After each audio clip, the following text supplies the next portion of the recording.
Lecture 1 है, part 1 calculus है इसका। तो हमने एक डिफिनीशन करनी है। देखिए, सबसे पहले डिफिनीशन है कार्टेशियन प्रोडक्ट की। कार्टेशियन प्रोडक्ट क्या होता है? आपने दो सेट लेने हैं, एक ए है एक बी है। इसकी नोटेशन जो होती है वो ए क्रॉस बी से होती है। इसको डिफ़ाइन एक सेट की फॉर्म में किया जाता है। किस तरह कि ये एक सेट होता है जिसमें पेयर होते हैं। एक एलिमेंट सेट ए से आता है, फिर कॉमा आती है, फिर दूसरा एलिमेंट सेट बी से आता है।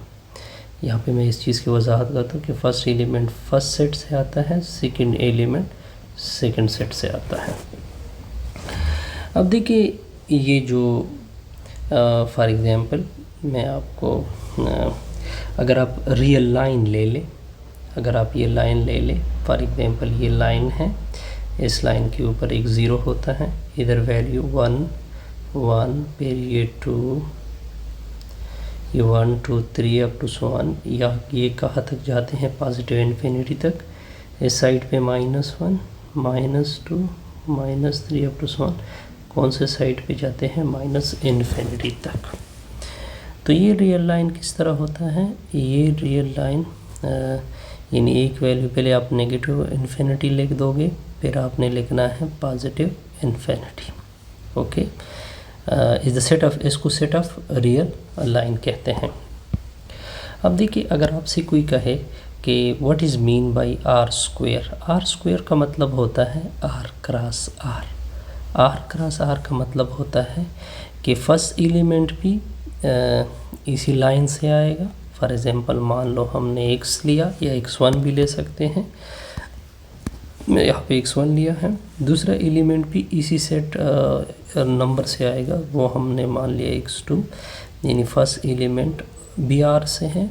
चूँकि ये दोनों r हैं तो आप लिख भी सकते हैं कि दूसरा एलिमेंट भी r से है। या कन्फ्यूजन दूर करने के लिए आप दोनों एलिमेंट चूँकि एक ही लाइन से लिए जा रहे हैं तो आप ये लिखोगे। क्लियर? और फिर आपने क्या करना है, अगर आपको दिया जाए r का क्यूब, मतलब होगा r cross r cross r। इसका मतलब ये होगा कि फर्स्ट एलिमेंट भी इसी लाइन से होगा यानी r से, सेकंड एलिमेंट भी r से होगा, थर्ड एलिमेंट भी r से होगा। सच दैट ये x1 x2 ये सारे के सारे कहाँ से लिए जा रहे हैं? r से। कहाँ से लिए जा रहे हैं? r से। गुड। अब अगर आपको पूछा जाए r की पावर 4, मतलब होगा r cross r cross r cross r। Okay, good.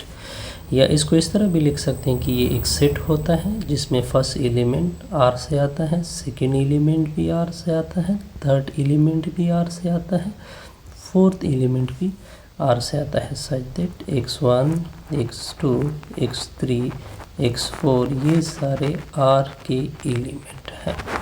Okay, good. अब और चीज़ें क्लियर करेंगे। फॉर एग्जांपल अगर आपको r की पावर n दिया जाए, अगर आपको r की पावर n दिया जाए, इसका मतलब होगा r cross r cross r cross r। यानी r की कार्टेशियन प्रोडक्ट है, r की क्या है? कार्टेशियन प्रोडक्ट है अप टू n टाइम्स। कहाँ तक? कहाँ तक है? n टाइम्स तक। इसको एक्सप्रेस किस तरह करोगे? सेट की फॉर्म में x1 x2 x3 up to कहाँ तक लोगे? xn। Such x1 x2 x3 up to xn कहाँ से होगा?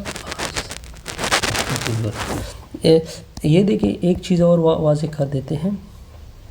एक चीज़ क्या वाज़ेह कर देते हैं? इस सेट को, ये सेट चूँकि पेयर है तो इसको ऑर्डर्ड पेयर कहोगे। ओके, इसको ट्रिपल ऑर्डर पेयर भी कह सकते हैं, या ऑर्डर ट्रिपल इसको कहोगे क्योंकि इसमें 3 हैं। ऑर्डर ट्रिपल इसको बोलते हैं। नेक्स्ट इसको क्या बोलते हैं? अब इसको एन टपल बोलते हैं। क्या बोलते हैं? N tuples. ये डिफरेंट नाम दिए जाते हैं फिर इसको आपकी वजाहत के लिए।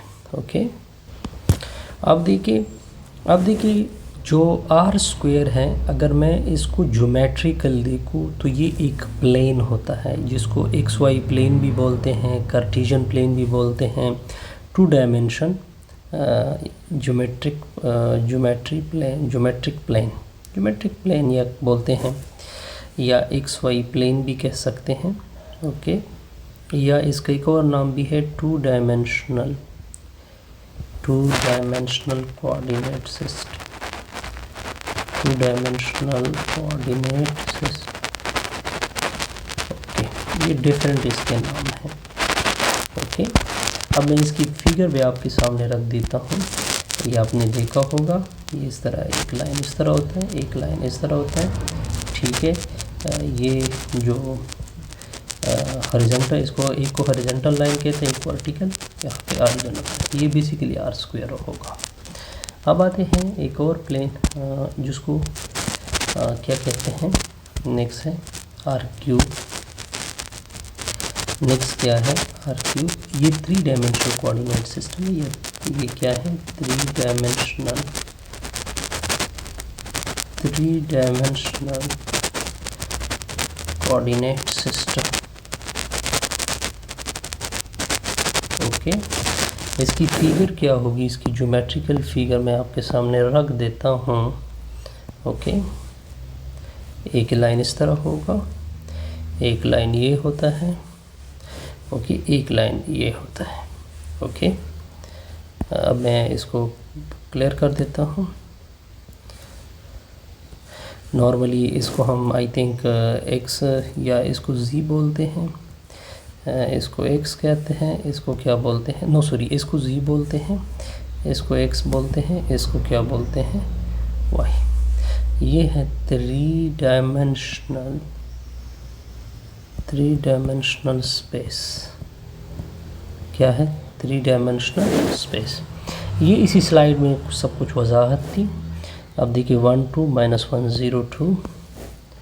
अब अगर आप देखें, ए की वैल्यू आपको गिवन है 1 2, बी की वैल्यू है -1 0 2।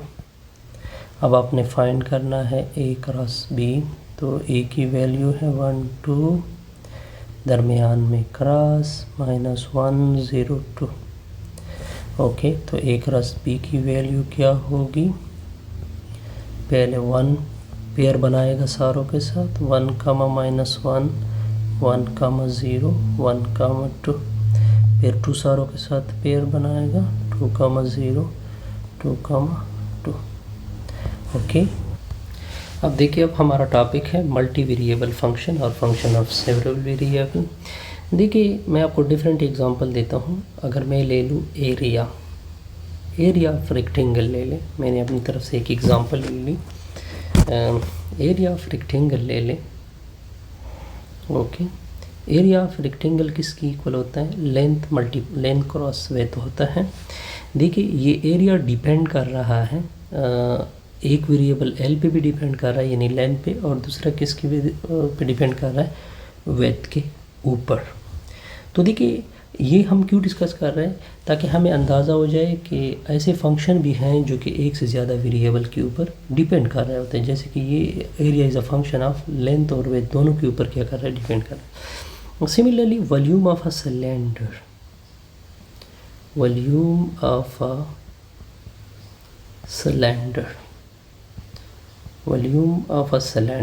ऑफ सिलेंडर क्या होता है, V इक्वल टू होता है, इसकी रिप्रेजेंटेशन V से होती है, पाई r स्क्वायर h होता है। अब देखिए, पाई तो कांस्टेंट है, इसके साथ कोई कन्फ्यूजन नहीं, क्योंकि कांस्टेंट तो कांस्टेंट होता है। असल में ये डिपेंड किसके ऊपर कर रहा होता है, ये डिपेंड कर रहा होता है एक रेडियस के ऊपर, एक हाइट के ऊपर। रेडियस और हाइट के मुताबिक जो वॉल्यूम ऑफ सिलेंडर होता है वो इंक्रीज़ और डिक्रीज़ होता है, ठीक है। या तो आपके सामने अगर फॉर एग्जांपल रेडियस इंक्रीज़ है तो आपको एक बड़ा वॉल्यूम होगा, अगर फॉर एग्जांपल आपकी हाइट इंक्रीज़ है तो आपको एक डिफरेंट वॉल्यूम वाला सिलेंडर मिलेगा। ओके, अब एक और डेफिनेशन है। अब सबसे पहले मैं इस चीज़ को क्लियर कर देता हूँ कि ये आपका सेट डी है, ठीक है, जिसमें n टप्पल पड़े हैं। अब आपको n टपल ऊपर से पता होगा कि n टपल में ये पेयर होते हैं n टाइम्स में, यानी x1 x2 up to xn तक, जिसमें फॉर एग्जाम्पल अगर मैं कह सकूँ x1 x2 up to xn, ये कहाँ को बिलोंग कर रहा है, R से बिलोंग कर रहा है। ये बेसिकली मैं कंसीडर कर लेता हूँ इज़ अ डोमेन। क्या कंसीडर करते हैं इसको, डोमेन कंसीडर कर लेते हैं। क्या कंसीडर करते हैं, डोमेन। अब हमने क्या डिफ़ाइन करना है, बेसिकली हमने डिफ़ाइन करना है फंक्शन को। अब फंक्शन किस तरह होता है कि फॉर एग्जांपल ये आपके एक डोमेन डी है, ठीक है, जिसमें n टपल पड़े हुए हैं x2 x3 up to xn pair की फॉर्म में। अब क्या होगा, कोई f s के ऊपर अप्लाई होगा, इसी f के ऊपर आपको एक आउटपुट मिलेगा। आपको क्या मिलेगा जी, एक आउटपुट। क्या मिलेगा आपको, एक आउटपुट मिलेगा। अब ये आउटपुट ये रोल f का फंक्शन होगा। अब ये क्वेश्चन मार्क है। f तब फंक्शन होगा अगर हर डोमेन हिस्सा ले ले, किसके साथ हिस्सा ले ले, आउटपुट के साथ, लेकिन हर एक का यूनिक यहाँ पे क्या हो, इमेज हो। देखिए दो बातें मैंने की, एक तो ये पूरा डोमेन हिस्सा लेगा, नंबर 1। एक क्या होगा, यूनिक, हर एक एलिमेंट यूनिक टाइम्स हिस्सा लेगा। ऐसा नहीं कि फॉर एग्जांपल एक x1 x2 है, फॉर एग्जांपल ये एक टाइम भी किसी y1 y2 के साथ हिस्सा ले रहे हैं, फिर यही x1 x2 किसी दूसरे एलिमेंट के साथ y3 y4 के साथ भी, नो, ऐसा नहीं होगा। हर एक को हिस्सा भी लेना चाहिए, वन टाइम हिस्सा लेना चाहिए। तो ये क्या कहलाएगा। अब आपको यहाँ पे डिफरेंट नोटेशन दे रही है, जी कि सबसे पहले जो मैंने आपको डी के मुतालिक कहा था, डी असल में बेसिकली क्या होता है, एक डोमेन होता है। देखिए डी तो डोमेन है। देखिए फॉर एग्जांपल ये आपका डी हो गया पूरा। अब फंक्शन यहाँ पे एफ यहाँ पे इसके ऊपर अप्लाई होगा, यहाँ पे कुछ रिज़ल्ट मिलेंगे, w वैल्यूज़ मिलेंगी, यानी कुछ वैल्यूज़ मिलेंगी। वो बेसिकली क्या कहलाती हैं, रेंज कहलाती हैं। और ये वैल्यू क्या कहलाती हैं, डोमेन कहलाती है। ओके, अब देखिए यहाँ पे दो चीज़ें हो गई। ये n डिपेंडेंट है, ये क्या है, n डिपेंडेंट है। ये क्या है, डिपेंडेंट है। इसको क्या बोलते हैं, ये जो सेट है ये इंडिपेंडेंट है, ये जो सेट है ये क्या है, डिपेंडेंट है। यहाँ तक ओके, बिल्कुल। अब देखिए अगर for example f is said to be a function of n independent variables, independent x1 x2 up to xn are called function input। ये ऑलरेडी मैं बताइए, एक इनपुट है, दूसरा क्या है, आउटपुट है। अगर मैं एग्जांपल से काम ले लूँ, for example f of x y z लिखा हुआ है equal to X square plus Y square plus Z square under the root. Point क्या है, 3 0 4।